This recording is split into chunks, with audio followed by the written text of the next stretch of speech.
thing that you guys are doing in order to, I guess, come up with a vaccine or help combat the COVID-19 pandemic? Okay, so right now the antibody test is still not FDA approved. It's awaiting emergency use authorization.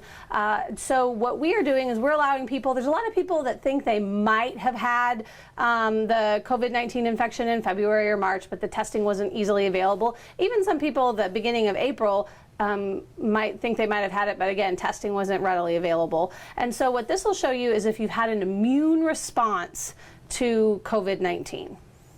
So does that mean, like, an immune response? Does that mean you got it, but like you didn't like feel any symptoms? So we have people that tested positive for COVID-19 who have come now to check to see if they have antibodies, and they have antibodies. We have other people that weren't even sick that end up having antibodies. We have like families where someone got sick in the family, and some of the family has antibodies and some of the family doesn't. So there's two different kinds of antibodies. There's IgM. IgM rises rapidly after at least 10 days, and it goes away around 30 days. IgG is a more long-term antibody, and that shows up positive around 4 to 6 weeks. Okay, so I guess what exactly does it mean if you've, I guess, tested positive, like, if you tested positive for having the COVID-19, but I guess you were asymptomatic and no longer are showing any symptoms. So this test does not test for the virus itself, it tests for the antibodies to the virus. So if you have antibodies, but you are not showing any symptoms, that lets you know you're one of the people that have been exposed that was asymptomatic. So you were exposed to the virus, but you didn't have any symptoms? Yes. Okay, so if patients are like test positive for having that have these antibodies, like what exactly does that mean? So there's a little disagreement is not the right word. The CDC is hesitant to say what the antibodies mean at this point. In general, when you have a IgG antibody to some virus, that typically means that you've had it and you're not going to get it again. There have been cases of people getting this COVID-19 more than once already. There's not a lot of cases of that, but there are a few, and so they're not entirely sure if the IgG antibody does confer immunity right now. Okay.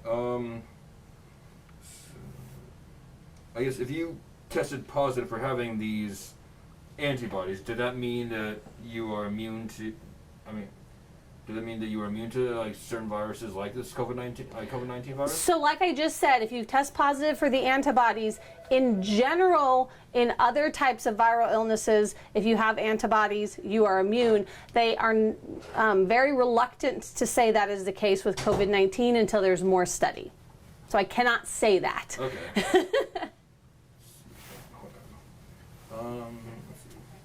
I guess so. So what outside you guys are doing like antibody testing? So how exactly is the testing being done right now? Okay. Attending to patients outside. Yeah. So we initially did some drive-through testing. We did 3 days of drive-through testing. The first days worked great. The third day we backed up Highway 6 for a mile, and so we had to shut it down early, and now we're taking appointments and doing 15 an hour at a time out in the parking lot, and basically people come up, and at the top of the hour we go through, take everyone's paperwork, and then we go back through and do the test. The test takes 15 minutes to run, and then we basically run down the row and give people their results.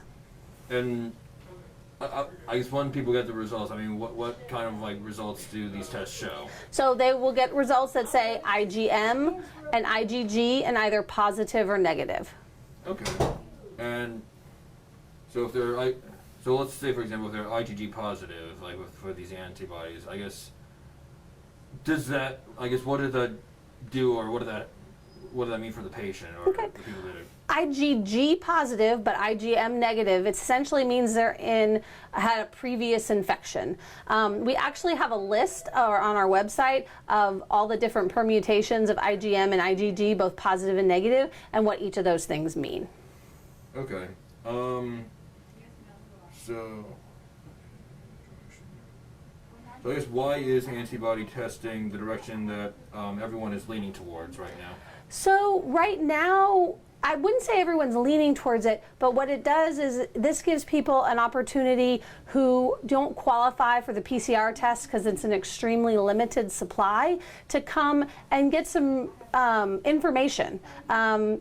Is that really bad cold I had in March, was that coronavirus?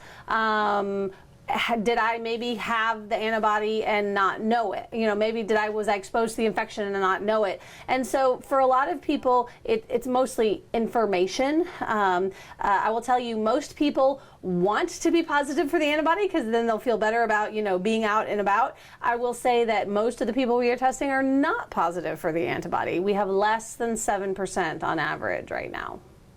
So for the people that don't have this antibody, just I guess what would be the recommendation to those people that lack these antibodies? Well, if you don't have any antibodies, you obviously can be exposed to the infection and get the infection. Mm-hmm. I guess for those people that have the antibodies but may have been asymptomatic, may have gotten coronavirus previously but didn't know it, had the antibodies.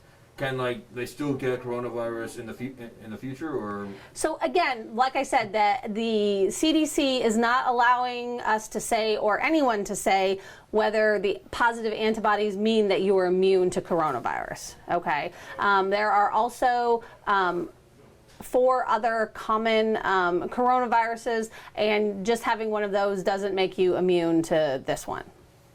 All right. Is there anything else that I may have missed?